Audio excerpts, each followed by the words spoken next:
23 જુલાઈ 2010 એ દિવસે ગુજરાતના ગૃહમંત્રી અમિત શાહને સીબીઆઈ શોધી રહી છે. એમના પર ચાર્જિસ લાગ્યા છે મર્ડર, કિડનેપિંગ. જે ચાર્જિસ પર બોલવા માટે અમિત શાહ હાજર પણ થાય છે, પણ સીબીઆઈની ઓફિસે નહીં, એ પહોંચી જાય છે પાર્ટીના હેડક્વાર્ટર્સની અંદર. ત્યાં જઈને એક પ્રેસ કોન્ફરન્સ કરે છે અને પ્રેસ કોન્ફરન્સની અંદર કહે છે કે આની અંદર મારી કોઈ ભૂલ નથી, ઓપોઝિશન પાર્ટી આને ફેબ્રિકેટ કરીને બતાવી રહી છે. આ પ્રેસ કોન્ફરન્સના બીજા દિવસે અમિત શાહ 25 જુલાઈ 2010ના દિવસે ખુદ સીબીઆઈ ઓફિસે જઈને સરેન્ડર કરે છે, જેની અંદર સીબીઆઈએ સોરાબુદ્દીન શેખ, કોસરબી, તુલસી પ્રજાપતિનું ફેક એન્કાઉન્ટર કરાયું છે એવા આરોપ અમિત શાહ પર લગાવે છે. આના લીધે અમિત શાહને 3 મહિના માટે સાબરમતી જેલની અંદર પણ જવું પડે છે. બહાર એમનો વકીલ તનતોડ મહેનત કરી રહ્યો હતો કે અમિત શાહ ફટાફટ જેલની બહાર આવી જાય, પણ 3 મહિના પછી અમિત શાહને જમાનત મળે છે. જેવા જ જમાનત પર બહાર આવે છે, સીબીઆઈ એક્શનમાં આવે છે. સીબીઆઈ સુપ્રીમ કોર્ટ દ્વારા અમિત શાહને ગુજરાતની અંદર બેન કરાવે છે. તો કેવી રીતે એક સિટિંગ ગૃહમંત્રી અમિત શાહના ખુદના ઘર ગુજરાતમાંથી બહાર કાઢવામાં આવે છે, કેવી રીતે એમના પર મર્ડર, કિડનેપિંગ જેવા ચાર્જિસ લગાવવામાં આવે છે, ખાસ કરીને કોના મર્ડરમાં અમિત શાહ ફસાય છે, કેવી રીતે આ કેસમાં જજ રહી ચૂકેલા જસ્ટિસ લોયાની એક રહસ્યમય રીતે મોત થાય છે, જે મોત આજે પણ એક મિસ્ટ્રી બનેલી છે. આ બધી જ વાત કરીશું આજની ક્રાઇમ સ્ટોરીમાં.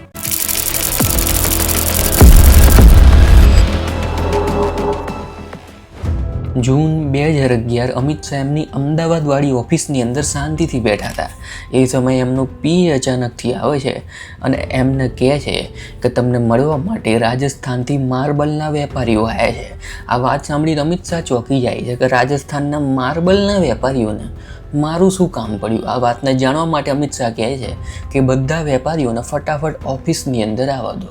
જેવા જે માર્બલના વેપારી ઓફિસની અંદર ઘૂસે છે, એ ગભરાતા બોલવાનું ચાલુ કરે છે કે અમે ફસાઈ ગયા છે, તમને ગમે તે રીતે અમારી મદદ કરો. આ વાત સાંભળીને અમિત શાહ એક જ શબ્દ બોલે છે કે હું મારી બધી જ મદદ કરવા માટે તૈયાર છું. તમે પહેલાં મને એક વાત સમજાવો કે તમારા રાજસ્થાનની અંદર પણ હોમ મિનિસ્ટર છે, ગૃહમંત્રી છે ગુલાબચંદ કટારિયા, તમે એમની જોડ પણ જઈ શકતા હતા, મારી જોડ આવવાની એવી તો શું જરૂર પડી. ત્યારે બિઝનેસમેન બોલવાનું ચાલુ કરે છે કે અમે ગુલાબચંદ કટારિયાને બધી જ વાત કરી, પણ એમનાથી કંઈ જ થતું નથી. તમે એકવાર અમારી વાત શાંતિથી સાંભળી લો. અમે બહુ જ ઉમ્મીદો લઈને તમને મળવા માટે આવ્યા છીએ. ત્યારે અમિત શાહ ચૂપચાપ એમની બધાની વાતો સાંભળે છે. ત્યારે માર્બલના વેપારીઓ બોલવાનું ચાલુ કરે છે કે અમારા રાજસ્થાનની અંદર એક સોરાબુદ્દીન શેખ નામનો માણસ છે, એણે બહુ જ તરખાટ મચાયો છે. એ પહેલાં કોલ કરે છે મોટા બિઝનેસમેનને અને પૈસાની માંગણી કરે છે, ધમકાવે છે. જો એને પૈસા ના આપીએ તો એ મારી નાખવાની ધમકી આપે છે. અમે એનાથી બહુ જ હેરાન પરેશાન થઈ ગયા છીએ. હવે એના ટાર્ગેટ પર રાજસ્થાનની આખી માર્બલની લોબી છે, તમે ગમે તે કરીને અમારી મદદ કરો. ત્યારે અમિત શાહ એક જ શબ્દ બોલે છે કે હું જોઈ લઈશ. તમે શાંતિથી રાજસ્થાન પાછા જતા રહો. જેવા જ એ બિઝનેસમેન અમિત શાહની ઓફિસની બહાર નીકળે છે, અમિત શાહ એમના કામ પર લાગી જાય છે. એ પહેલો કોલ કરે છે ડીજી વણજારાના. જે ડીજી વણજારા ગુજરાત એટીએસના હેડ છે અને ખાસ કરીને એન્કાઉન્ટર સ્પેશિયાલિસ્ટ છે. જ્યારે ડીજી વણજારાના કાનની અંદર સોરાબુદ્દીન શેખનું નામ પડે છે, તો એ આખી જન્મકુંડળી સોરાબુદ્દીન શેખની કાઢવામાં લાગી જાય છે. એ જન્મકુંડળીમાં ખબર પડે છે કે આ સોરાબુદ્દીન શેખ બહુ જ ખતરનાક માણસ છે. એના પર રાજસ્થાનની અંદર બહુ જ બધા કેસ ચાલી રહ્યા છે, પણ કોઈ પણ કેસ ગુજરાતની અંદર ચાલતો નથી. તો એને પકડવો કેવી રીતે? જ્યારે ડીજી વણજારા કેસની અંદર અટકી જાય છે, ત્યારે એમને એક પોલીસ ઓફિસર દ્વારા એક વાત જાણવા મળે છે કે આ સોરાબુદ્દીન શેખના સંબંધો આપણા એક આઈપીએસ ઓફિસર જોડે એકદમ ગાઢ છે, જેનું નામ છે અભય ચુડાસમા, જે અમદાવાદ ક્રાઇમ બ્રાન્ચના હેડ છે.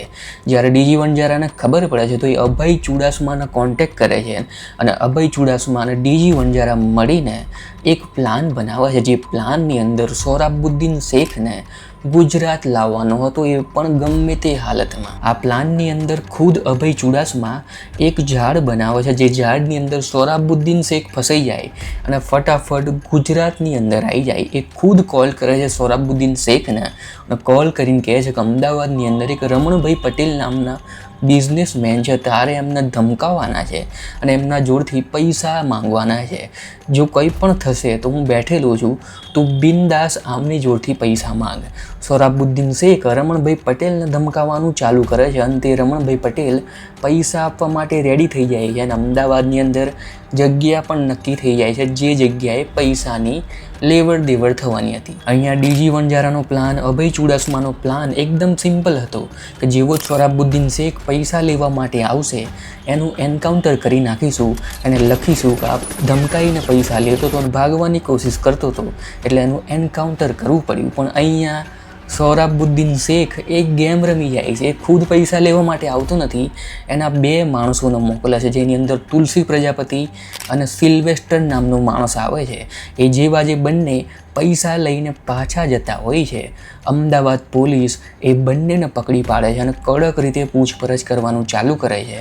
અને એ જ પૂછપરછની અંદર બંને મોં ખોલી દે છે અને સોરાબુદ્દીન શેખનું નામ બહાર આવે છે. એ બંને કહી દે છે કે સોરાબુદ્દીન શેખે જ અમને આ પૈસા લેવા માટે મોકલ્યા હતા. ત્યાં જ આખી ગેમ ચેન્જ થઈ જાય છે, કારણ કે સોરાબુદ્દીન શેખ પર ગુજરાતની અંદર પણ કેસ ચાલુ થઈ જાય છે. આ કેસના દમ પર ગુજરાત ATSના હાથ એકદમ ખુલી જાય છે.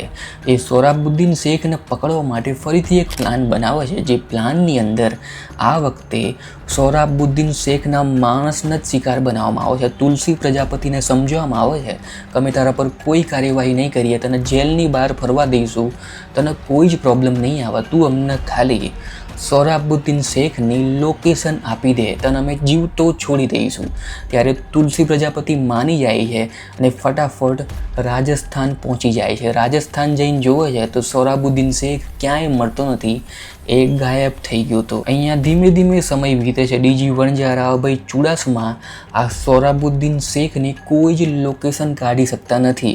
ત્યારે અચાનકથી તુલસી પ્રજાપતિ અમદાવાદ પોલીસને કોલ કરે છે અને કોલ કરીને કહે છે કે સોરાબુદ્દીન શેખ હૈદરાબાદની અંદર સંતાઈ ગયો છે એની પત્ની સાથે અને કાલે હૈદરાબાદથી નીકળીને મહારાષ્ટ્રના સાંગલી ગામે જવાનો છે. ત્યારે અમદાવાદ પોલીસ ઓફિસર કહે છે કે તું ફટાફટ હૈદરાબાદ જતો રહે અને એની જોડે જઈને જ તું હૈદરાબાદથી સાંગલી ગામે આવજે અને જેવો જ એ તને દેખાય તું અમને કોલ કરી દેજે. અહીંયાથી તુલસી પ્રજાપતિ હૈદરાબાદ જવા માટે નીકળી જાય છે. ત્યાં જઈને એક જ દિવસની અંદર તુલસી પ્રજાપતિ સોરાબુદ્દીન શેખ એની પત્ની કૌસરબીને શોધી નાખે છે. પછી 3 જણા હૈદરાબાદથી એક બસની અંદર બેસે છે અને બસ જેવી જ ગુજરાતની બોર્ડરને અડે છે, તુલસી પ્રજાપતિ એક કોલ કરે છે અને કોલ કરીને ડીજી વણજારાની ટીમને એ બસ રોકવા માટે બોલાવી લે છે. જેવી જ બસ રોકાઈ છે, સોરાબુદ્દીન શેખને ઓળખવામાં આવે છે. સોરાબુદ્દીન શેખ, એની પત્ની કૌસરબી અને તુલસી પ્રજાપતિને રસ્તા વચ્ચે બસ ઊભી રાખીને ત્યાંથી ઉઠાવી લેવામાં આવે છે. જે દિવસે આ ત્રણેયને ઉઠાવવામાં આવે છે એ દિવસે તારીખ હતી 22 નવેમ્બર 2005. આ લોકોને ત્યાંથી ઉઠાવીને અમદાવાદના એક દિશા ફાર્મ હાઉસ પર લઈ જવામાં આવે છે. ત્યાં જઈને 3 જણાને બંદી બનાવીને રાખવામાં આવે છે. ધીમે ધીમે આ ફાર્મ હાઉસ પર 2 દિવસ વીતી જાય છે. ત્યારે અચાનકથી આ દિશા ફાર્મ હાઉસથી એક કોલ થાય છે. એ કોલ ગયો તો ઉદયપુરના ડીસીપી દિનેશ એમએનને.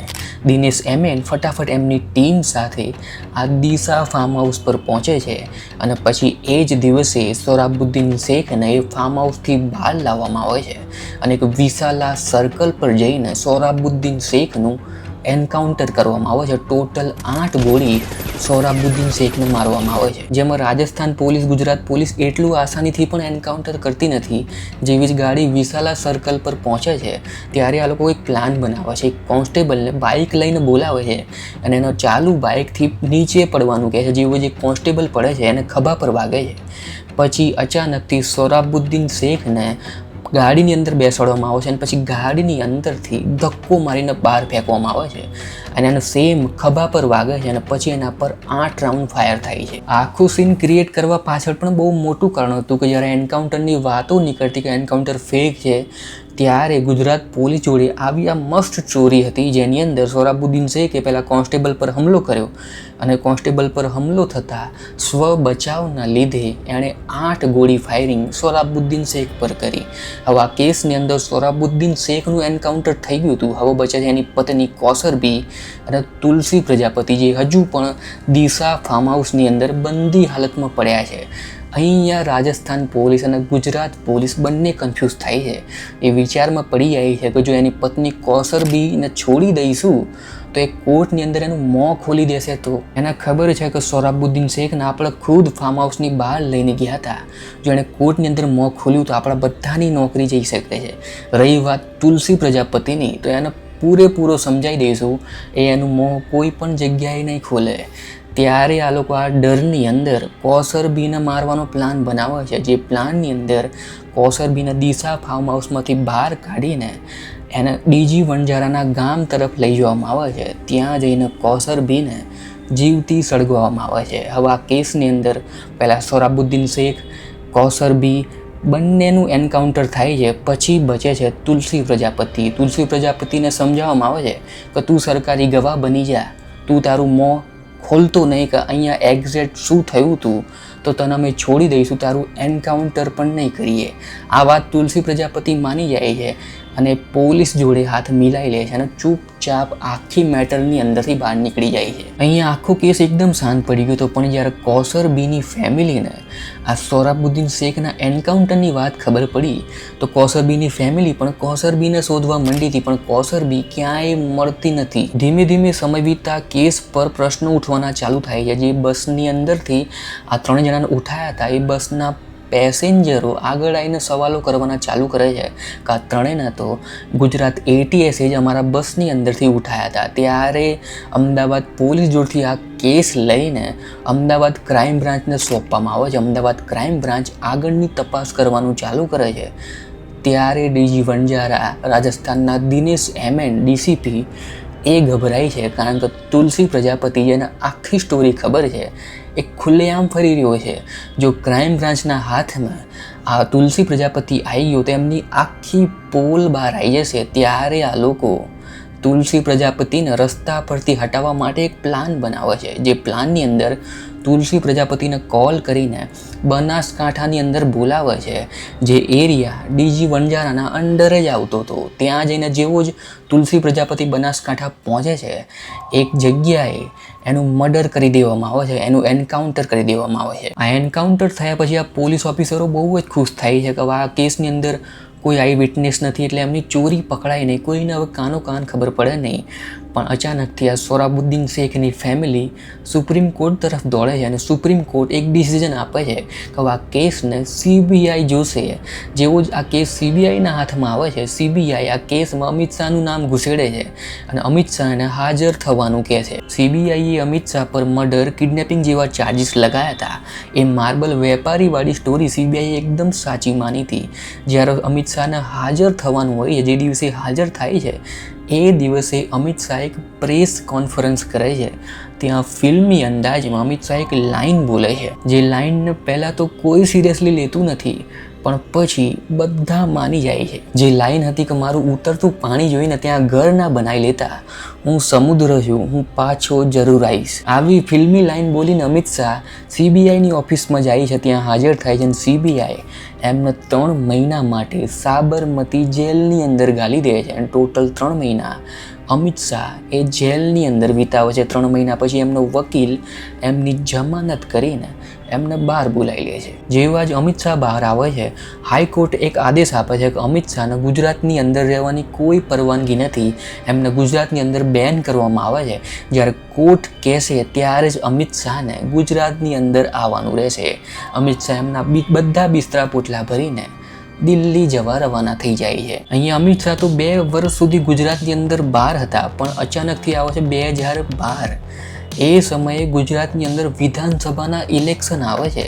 ત્યારે અમિત શાહ વિચારે છે કે મારા વગર ઇલેક્શન ગુજરાતની અંદર પોસિબલ જ નથી. એ ફટાફટ હાઈકોર્ટ તરફ દોડે છે. ત્યાં જઈને કહે છે કે મારા પરથી બેન હટાવવામાં આવે, મને ગુજરાત પાછો જ મોકલવામાં આવે, મારે વિધાનસભાની ચૂંટણી લડવી છે ત્યારે હાઈકોર્ટ એમના પરથી બેન હટાવે છે અને અમિત શાહ પાછી એન્ટ્રી ગુજરાતની અંદર લે છે, એ પણ 2 વર્ષ પછી.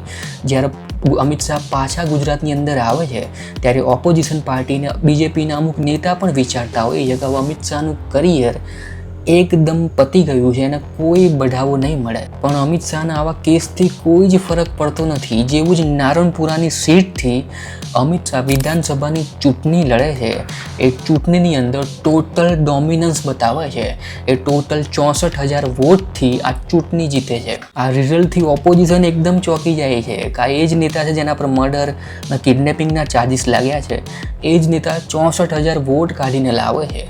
અહીંયા અમિત શાહ તો એમની ગુજરાતની અંદર બહુ જ ખુશી અનુભવ કરતા હતા કે ઇલેક્શનની અંદર જીતી ગયા છે.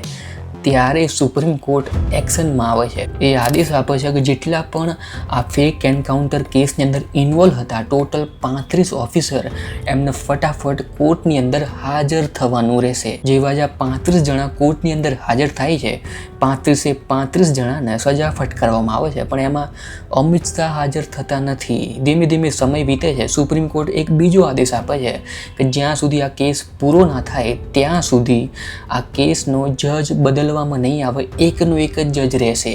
પણ થાય છે એનું એકદમ ઉલટું. પહેલાં એક જજ બદલાય છે, પછી બીજો જજ બદલાય છે અને પછી આવે છે ત્રીજો જજ, જેનું નામ હતું જસ્ટિસ લોયા. જેવી જ જસ્ટિસ લોયાના હાથમાં ફેક એન્કાઉન્ટરની ફાઇલ આવે છે, એ તરત સુપ્રીમ કોર્ટની અંદર આદેશ આપે છે અને CBIને ખખડાવે છે. એ પણ ભરી કોર્ટની અંદર કે અમિત શાહ ક્યાં છે, તમે અમિત શાહના કોર્ટની અંદર હાજર કરો. ત્યારે CBI એમ કહે છે કે એમના પ્રત્યે અમને કોઈ સબૂત નથી મળતા એટલે અમે એમને હાજર નથી કરી શકતા. ત્યારે સુપ્રીમ કોર્ટનો એ જજ કહે છે કે 15 ડિસેમ્બર સુધીનો ટાઈમ આપું છું, અમિત શાહ મારે ગમે તે હાલતની અંદર સુપ્રીમ કોર્ટની અંદર જોઈએ. આટલું કહીને તો જસ્ટિસ લોયા ત્યાંથી નીકળી જાય છે. ધીમે ધીમે સમય વીતે છે. અમિત શાહને 15 ડિસેમ્બરની તારીખ આપેલી હતી હાજર થવાની, પણ એ દિવસે તારીખ હતી 1 ડિસેમ્બર 2014. એ દિવસે જસ્ટિસ લોયા નાગપુરની અંદર એક મેરેજ અટેન્ડ કરવા માટે જાય છે. ત્યારે અચાનકથી આ જસ્ટિસ લોયાની તબિયત બગડે છે અને રહસ્યમય રીતે આ જસ્ટિસ લોયાની મોત થાય છે. અત્યારે પરિવારનું કહેવું છે કે જસ્ટિસ લોયાની મોત કોઈ હાર્ટ એટેકથી થઈ નથી. પોસ્ટમોર્ટમની રિપોર્ટની અંદર હાર્ટ એટેક લખેલું છે કે જસ્ટિસ લોયાને હાર્ટ એટેક આવ્યો હતો, પણ પરિવાર આજે પણ ચોખ્ખી ના પાડે છે. પરિવારનું કહેવું છે કે જસ્ટિસ લોયાની બોડી પર માથા પર ઈજા મળી હતી અને શર્ટ પર પેન્ટ પર લોહીના ટીપા પણ મળ્યા હતા. એમને કોઈ હાર્ટ એટેક આવ્યો નથી. બીજી એક ચોંકાવનારી વાત, જે જસ્ટિસ લોયા સુપ્રીમ કોર્ટના જજ છે, જ્યારે એમની તબિયત બગડે છે ત્યારે એમના માટે કોઈ એમ્બ્યુલન્સ નહીં, એક રિક્ષા બોલાવવામાં આવે છે. જે જસ્ટિસ લોયાની મોત આજે પણ એક મિસ્ટ્રી બની ગઈ છે. એ મિસ્ટ્રી એટલા માટે બની ગઈ છે કે જ્યારે જસ્ટિસ લોયાની પોસ્ટમોર્ટમની રિપોર્ટ આવી હતી ત્યારે એમની મોતનો સમય 6:15 લખેલું હતું કે સવારે 6:15 એમની મોત થઈ ગઈ હતી, પણ પરિવારના કોલ 5 વાગે જ આવી ગયો હતો. હવે 1 કલાક પહેલાં એવા તો કયા માણસને ખબર પડી ગઈ હતી કે જસ્ટિસ લોયાની મોત 6:15 થવાની છે? આ બધા જ સવાલોના જવાબ આજે પણ કોઈની જોડ નથી. જે જજ લોયાની જીદ હતી કે અમિત શાહ ગમે તે હાલતની અંદર સુપ્રીમ કોર્ટની અંદર હાજર રહે, પણ એ જીદ બનીને જ રહી જાય છે. જ્યારે જ બીજા જજ આવે છે એ અમિત શાહને ક્લીન ચીટ આપે છે. એમનું કહેવું હતું કે અમિત શાહની સામે કોઈ સબૂત જ નથી. અમિત શાહ આ વખતે પણ સુપ્રીમ કોર્ટ આવ્યા વગર ક્લીન ચીટ લઈને નીકળી જાય છે. બાકી બીજા બધાને સજા ફટકારવામાં આવે છે. ધીમે ધીમે બાકી પોલીસ ઓફિસર પણ આ કેસની અંદર સજા કાપી રહ્યા હોય છે. ત્યારે આવે છે 2017. CBIને એક સ્પેશિયલ કોર્ટ એક જજમેન્ટ આપે છે, જેની અંદર DG વણજારા, દિનેશ MN બધાને ક્લીન ચીટ આપી દેવામાં આવે છે, બધાને છોડી દેવામાં આવે છે. એ પણ સબૂતના અભાવે CBI પર એ વખતે બહુ જ સવાલ ઊભા થયા હતા. CBIની સ્પેશિયલ કોર્ટે આ જજમેન્ટ આપ્યું છે. CBI ચાહે તો આ કેસને સુપ્રીમ કોર્ટ સુધી ખેંચી શકે છે, પણ CBI આજ સુધી સુપ્રીમ કોર્ટ તરફ જવાનું વિચાર્યું જ નથી. જે પોલીસ ઓફિસર આ કેસની અંદર મોટા પદ પર હતા એ તો આ કેસની અંદર એકદમ ક્લીન ચીટ લઈને નીકળી જાય છે, પણ આની અંદર ફસાઈ છે નાના officer. Nathusinh driver, Santram commando, આ બધા જ આજે પણ આ કેસની સજા કાપી રહ્યા છે. આ કેસની અંદર ટોટલ 210 ગવાહ હતા, જેની અંદરથી 91 ગવાહ તો એકદમ ચેન્જ થઈ ગયા છે. એમણે આજે પણ એમનું બયાન ચેન્જ કરી દીધું છે. CBIની ચાર્જ ચાર્જશીટની અંદર એ પણ ક્લિયરલી લખેલું છે કે અમિત શાહે એન્કાઉન્ટર સમયે ટોટલ 331 કોલ એ અલગ અલગ પોલીસ ઓફિસરને કર્યા હતા, જે આજે ડિલેટ હાલતમાં પડ્યા છે. જે અમિત શાહનો મેલ ઈગો એટલો મોટો ને એટલો ખતરનાક છે કે જ્યારે અમિત શાહ વેસ્ટ બંગાળની અંદર જાય છે ત્યારે કંઈક આવું બોલે છે. मैं अमित शाह हूं और इस बंगाल की भूमि पर से तृणमूल को उखाड़ने के लिए आया हूं, वो आप समझ लीजिए. એના જવાબ પર મમતા બેનર્જી રિસ્પોન્ડ કરે છે કે આ કોણ છે અમિત શાહ, હું કોઈ અમિત શાહને ઓળખતી નથી. આ મમતા બેનર્જીનો જવાબ અમિત શાહના મેલ ઈગોને એટલો અસર કરે છે કે અમિત શાહ આ 2026ના વેસ્ટ બંગાળના ઇલેક્શનની અંદર 15 દિવસ પહેલાં પહોંચી જાય છે અને ટોટલ 15 દિવસની અંદર મમતા બેનર્જીની સરકાર પાડી દે છે અને યાદ પણ કરાવે છે કે હું જ છું અમિત શાહ. मैं भारतीय जनता पार्टी का एक छोटा सा कार्यकर्ता हूं. मैं अमित शाह हूं. આ ઇલેક્શન બાબતે અમિત શાહનો ટ્રેક રેકોર્ડ કંઈક અલગ જ રહ્યો છે. જ્યારે 2012ની અંદર કેસ હોવા છતાં 63,000 વોટ લઈને આવે છે તો પાર્ટી એમને યુપી મોકલી દે છે અને યુપીની અંદર પણ અમિત શાહ ટોટલ 80 સીટો પરથી 71 સીટો બીજેપીની લઈને આવે છે. જે બીજેપી યુપીની અંદર છેલ્લા ખાસા વર્ષોથી હારી રહી હતી તે અમિત શાહના લીધે બીજેપી જીતવા માંડે છે. આ અમિત શાહના પોલિટિકલ કરિયરની શરૂઆત 1997માં થઈ હતી. નરેન્દ્ર મોદીએ ફેવર કરીને પાર્ટીની અંદર ટિકિટ અપાઈ હતી અને પહેલાં ઇલેક્શનની અંદર અમિત શાહ 25,000 વોટ લઈને આવે છે. 1998માં ફરીથી ઇલેક્ટ થાય છે, ફરીથી જીતે છે. 2002ની અંદર પણ ફરીથી ઇલેક્ટ થાય છે અને આ વખતે ટોટલ વોટ 1,32,000 લઈને આવે છે. પછી બનાવે છે એ રેકોર્ડ 2007ની અંદર જ્યારે સરખેજથી ઇલેક્શન લડે છે ત્યારે એમનો ટોટલ વોટ મળે છે 2,88,000. જે બીજેપીની હિસ્ટ્રીની અંદર અમિત શાહે ટોટલ 8 વાર કન્ટિન્યુઅસ જીત મેળવી છે, એ પણ જંગી બહુમતથી. જે નેતા પર એક સમય મર્ડર, કિડનેપિંગ જેવા ચાર્જીસ લાગ્યા હતા, આજે એ જ માણસ હોમ મિનિસ્ટર બનીને બેઠો છે. ત્યાં સુધી તમારા શું વિચાર છે આ કેસ પર એ જરૂરથી કોમેન્ટ સેક્શનમાં લખજો. મેં આવા જ બહુ બધા વિડીયો બનાવ્યા છે, તમે અહીંયા ક્લિક કરીને વિડીયો જોઈ શકો છો. ત્યાં સુધી હું મળીશ તમને આવા જ વિડીયો સાથે. Thanks for watching.